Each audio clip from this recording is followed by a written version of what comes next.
and life interested me so that I dared to knock at the door of the cosmos.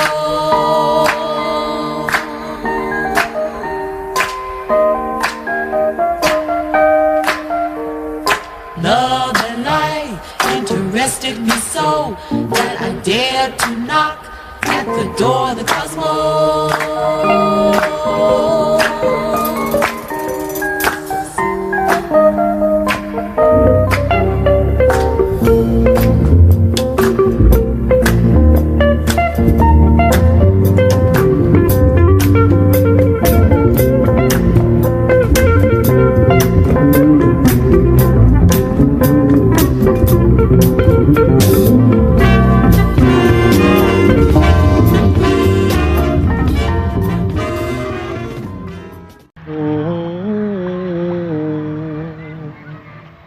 The music is different here. The vibrations are different.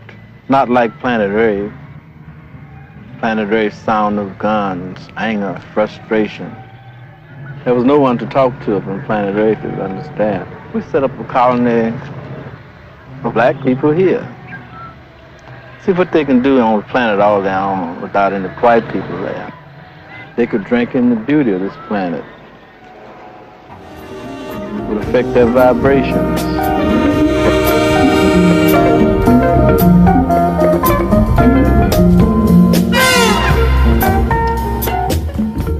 Hello, so today we are going to talk about the biography slash hagiography of the musical genius Sun Ra. First, we're going to talk about his overall impact in the world in terms of his successes, and then we will dive deeper into him as a person and his personal ideologies and teachings, so that we can get a sense of a better understanding of how Sun Ra came to be this prolific songwriter and musician and composer and teacher. So Sun Ra is one of the most prolific jazz musicians in American history, comprising well over 1,000 songs and over 100 full-length albums. Sun Ra is considered a musical genius globally, and he has influenced many of our beloved artists today.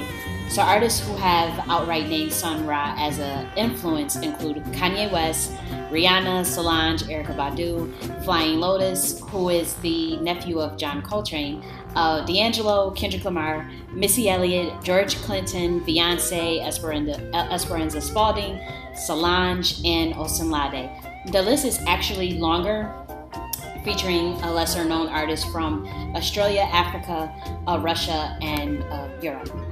Sun Ra is considered to be an early pioneer of the Afrofuturism movement because he was the first to use electronic keyboard synthesizers and outer space visual communicators.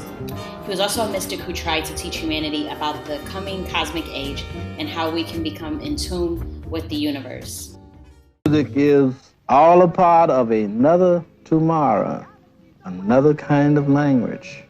Speaking things of nature, naturalness, the way it should be. Speaking things of blackness, about the void, the endless void, the bottomless pit surrounding you. So Sun Ra lectured at the University of California, Berkeley, teaching students how music can be a catalyst to ascend human consciousness. And reading lists included the Tibetan Book of the Dead, the Egyptian Book of the Dead, the Egyptian hieroglyphics, and African American folklore, as well as Greek philosophy. Sun Ra's teachings, writings, and personal items are held at the University of Chicago in the Special Collection Research Center at Riggenstein Library. It is open to the public upon request, and his concept of music intervals and compositions is taught in numerous music schools across the United States, and many regard him as a figure way ahead of his time. Now we would dive deeper into the luminary Sun Ra to unpack why is he considered a genius and what influenced his practical music and cosmic philosophy. Sun Ra was born Herman Poole Blunt on May 22, 1914, and he was a skilled pianist even as a child. By the age of 11 or 12, he was composing and sight reading music. In his teenage years, Sun Ra demonstrated a prodigal musical talent, according to the community in Birmingham, Alabama. Family and friends witnessed Sun Ra attend big band performances and then produce full transcriptions of the band's songs from memory. By his mid-teens, Sun Ra was performing semi-professionally as a solo artist. He attended Birmingham's segregated African-American high school, now known as Parker High School, where he studied under music teacher John Fess Watley, whose classes produced many professional musicians. Sun Ra often visited Black Masonic lodges in Birmingham. It was one of the few places African Americans had unfettered access to books.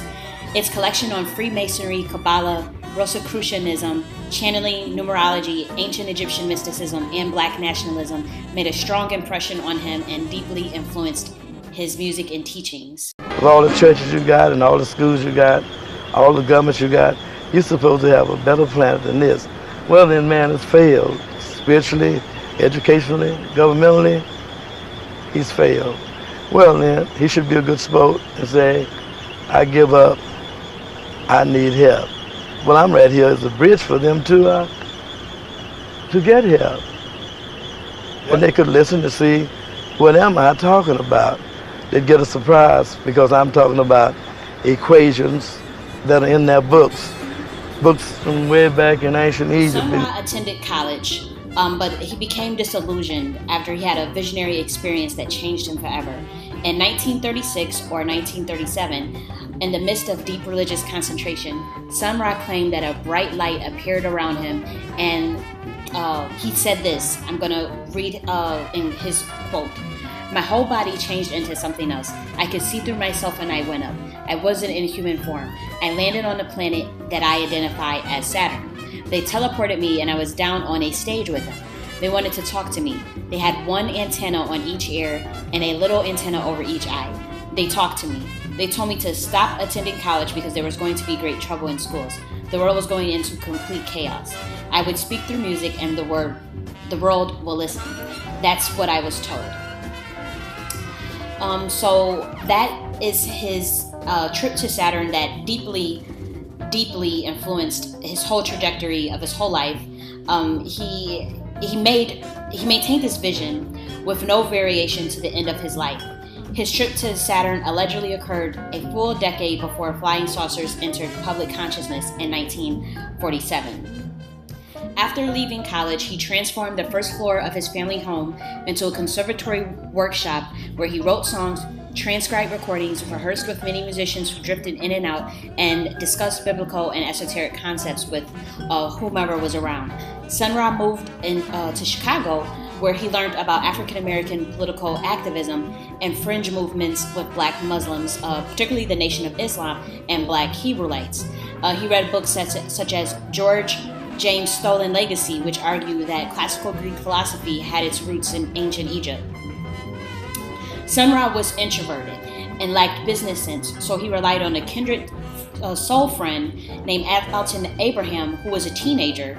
And Alton Abraham was a huge fan of Sun Ra's and devoted his service to him as a business manager. And it seemed more like a spiritual thing because Alton really bought into Sun Ra's message, and Alton was extremely intelligent. In 1971, Sun Ra traveled throughout Egypt with the orchestra, which is his band, at the invitation of drummer Salah Regab. He also returned to Egypt in 1983 and 1984 to record live music with Regab. In 1972, Sun Ra produced a movie with the San Francisco Public TV station, producer John Coney, producer John Newman, and screenwriter Joshua Smith. The movie is 85 minutes and it's entitled Space is the Place. The film follows Sun Ra after he returns to Chicago from many years of space travel with his orchestra. In a meeting with the overseer, a devil-like figure stationed in the desert, Sun Ra agrees to play a game of cards to win the Black community. Sun Ra's goal is to transport the American Black community to a new planet he discovered while on his journey, and that he hopes to use as a home for an entirely Black population. The artist's mission is to teleport the whole planet through music. Sector 5 government building in the person of a black musician and thinker named Sun Ra. I haven't seen him yet. He should be here any time now. He's reported to have disappeared while traveling in Europe in June 1969. He's reputed to have been traveling in outer space all this time with his intergalactic myth-signed solar orchestra. And upon landing here will reveal to the world his so-called plan for the salvation of the black race. Where the hell is he?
Oh man, this man's gonna run out on me.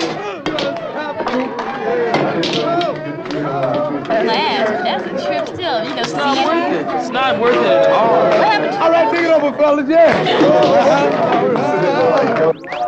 It's all right, yeah. Greetings, black youth, planet Earth. What it is.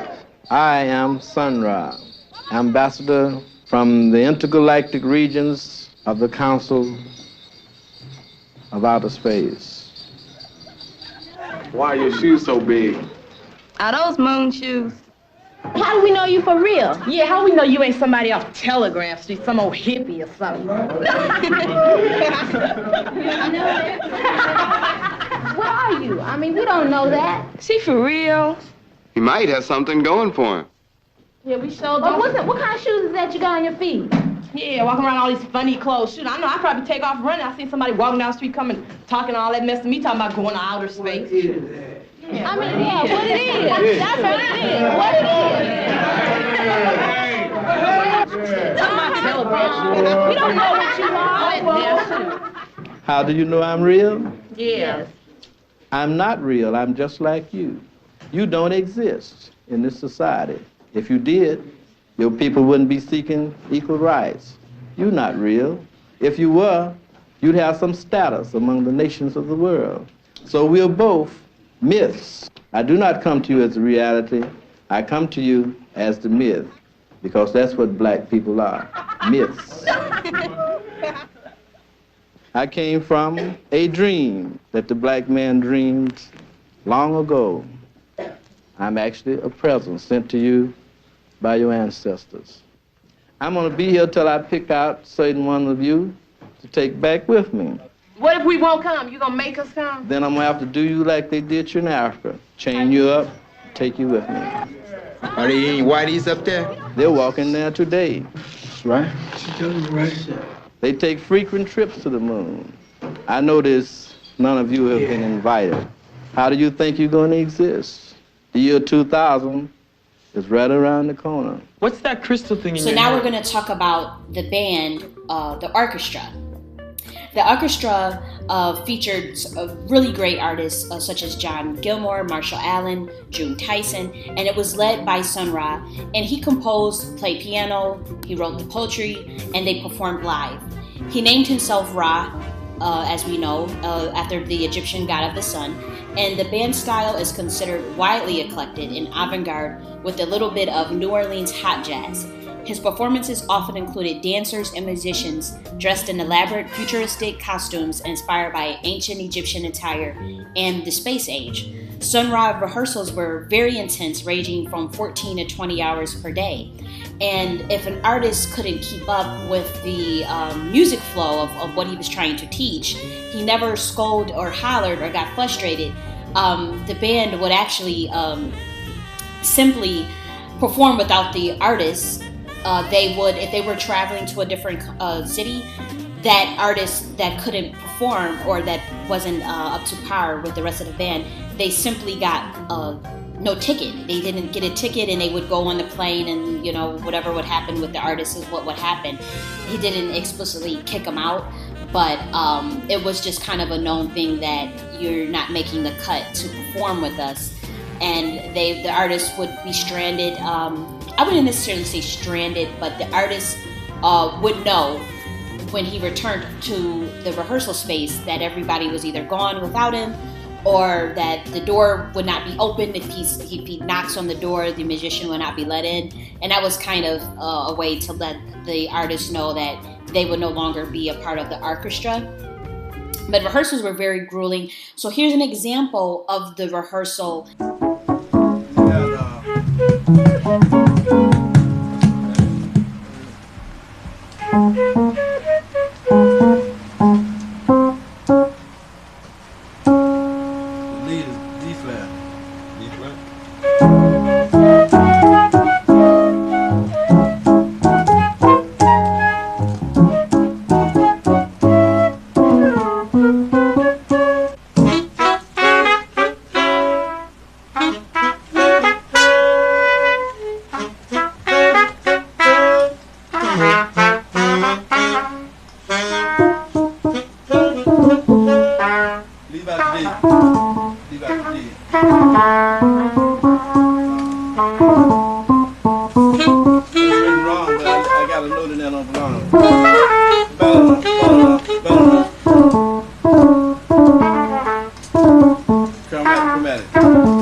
Okay. 1, 2, 1, 2. No, you got a minute. 1, 2, 3, 4.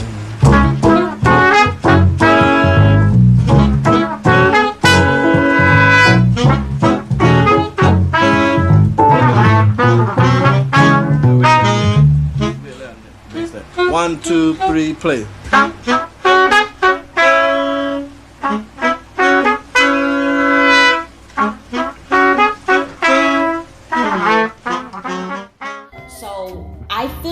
We cannot talk about the orchestra and Sun Ra without talking about Sun Ra's most devoted member, John Gilmore. Anytime I listen to Sun Ra's music, I am personally looking for John Gilmore's solo. He had a solo in almost every song because he was an amazing saxophone player. So I'm going to focus a little bit on John Gilmore because there would be no Sun Ra.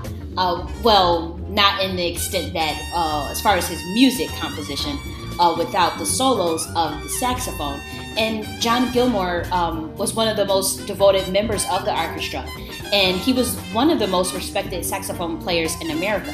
He used to play for another American musical genius named Stevie Wonder. We all pretty much know who Stevie Wonder is, and we appreciate him. So John Gilmore stayed with Sun Ra for over 45 years, and many people criticized him because he demonstrated immense talent and felt he could be an amazing solo artist. But John Gilmore cites that Sun Ra's knowledge of music intervals were highly advanced and unlike anything he had ever experienced as a reason for being so devoted. So John Gilmore, he talked about Thelonious Monk and Charles Mingus as some of his greatest inspirations, and he thought that there would be no other musician that could produce music on that level. But he said Sun Ra was even more advanced than Thelonious Monk, who I also appreciate as a jazz artist. And John Coltrane, who is considered a musical legend, he's also a jazz artist. He took music lessons from John Gilmore. I included John Gilmore into the Sun Ra biography because John Gilmore was impacted so much by Sun Ra's musical genius. And John Gilmore is considered a musical genius in his own right amongst many jazz fans, amongst musicians, period. and again, they couldn't understand why John Gilmore would be so, you know, infatuated with Sun Ra when many artists were looking to him for inspiration. Many jazz artists actually copied their style after John Gilmore, but it just shows like a pyramid of, you have Sun Ra, then you have other great artists who are so enamored with Sun Ra that they would devote 45 years of their life. So John Gilmore, he died 2 years after Sun Ra, and he led the band for those 2 years. He didn't stop, you know, playing. He became the leader of the orchestra after Sun Ra passed away in 1993. Why has one of the most highly respected saxophone players in the country stayed so many years with Sun Ra? Well, he was the first one to really introduce me in the higher forms of music, you know, past what you might would say, what Bird and Monk and the fellows were doing. I didn't think anybody was ahead of them until I met Sun Ra, you know. And I played with him on and off for about 6 months. And I could read real well. I just come out the Army playing solo clarinet, so reading was no problem. Any of the music that he showed me, I could read it pretty well, but I didn't really understand it. I couldn't hear it for about 6 months. Then one night, I heard it. We were playing this number Saturn. I had been playing it for 6 months every time we worked. But then I really heard the intervals this one night. And I said, my gosh, this man is more stretched out than Monk. It's unbelievable that anybody could write any meaner intervals than Monk or Mingus, you know, but he does. His intervals, knowledge of intervals and harmony, very highly advanced, you know. So when I saw that, I said, well, I think I'll make this to stop, you know.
Sun Ra claimed to be an alien from Saturn on a mission to preach peace. Regardless of the validity of this claim, Sun Ra's impact is indisputable. His main values that he wanted Black people to embrace were precision and discipline, which he states was the basis for the civilization of Egypt. So now I'm going to show you a clip on his outtake on discipline and precision, as well as why he felt the Black youth was not rising to their potential in America. Somehow ancient Egypt is thought of as a kingdom of bondage. It would be better to say the kingdom of discipline, the kingdom of precision, the kingdom of culture, beauty, art. It would be better to say that because this is the proof of it. The stones speak. The stones are speaking through vibrations of beauty, vibrations of discipline, Vibrations of precision.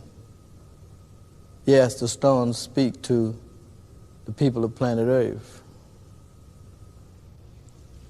If teenagers are lost, it is because they have been fed upon the word freedom, not discipline.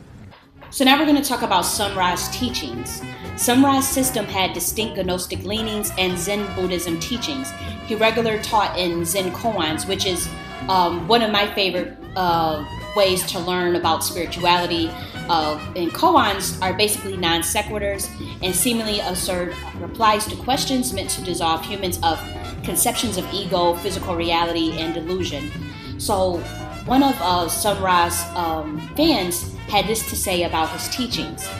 Sun Ra presents a unified conception, incorporating music, myth, and performance into his multi-leveled equations.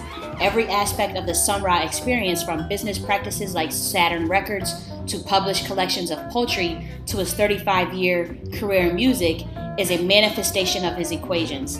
Sun Ra seeks to elevate humanity beyond their current earthbound state, tied to the outmoded conceptions of life and death, when the potential future of immortality awaits them. So now we're going to take a quick look at some of his teachings, and I'll be back with the rest of my commentary. Planet Earth can't even be sufficient without the rain. It doesn't produce rain, you know. Sunshine, it doesn't produce the sun. The wind, it doesn't produce the wind. All planet Earth produces is the dead bodies of humanity. That's its only creation.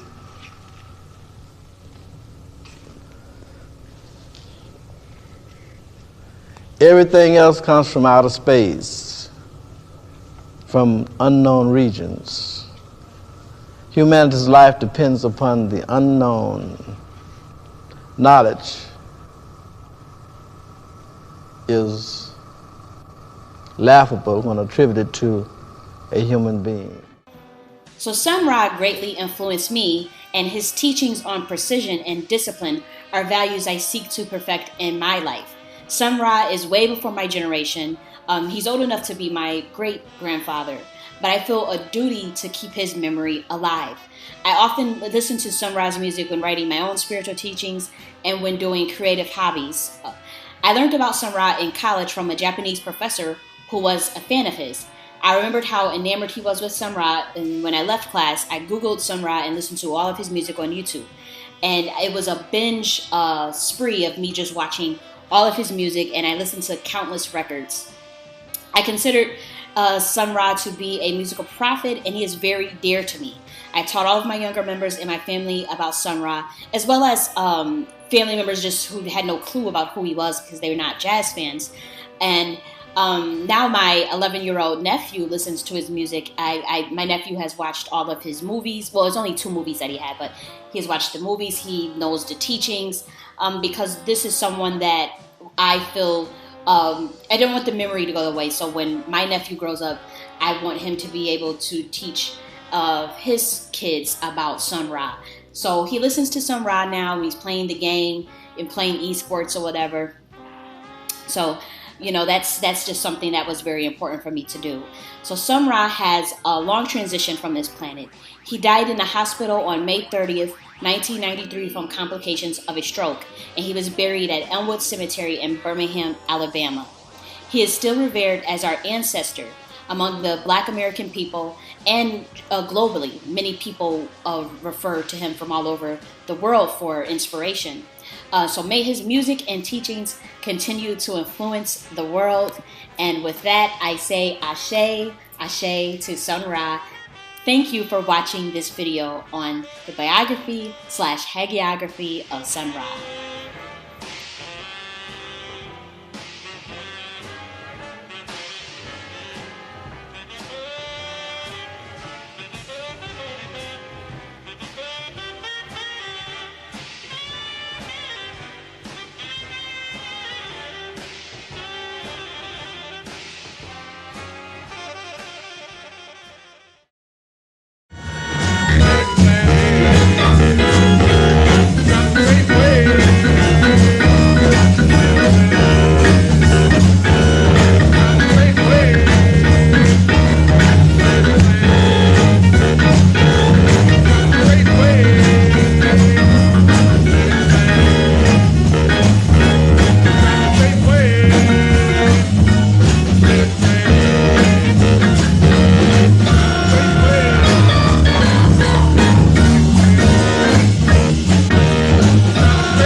Welcome to Nocti.us.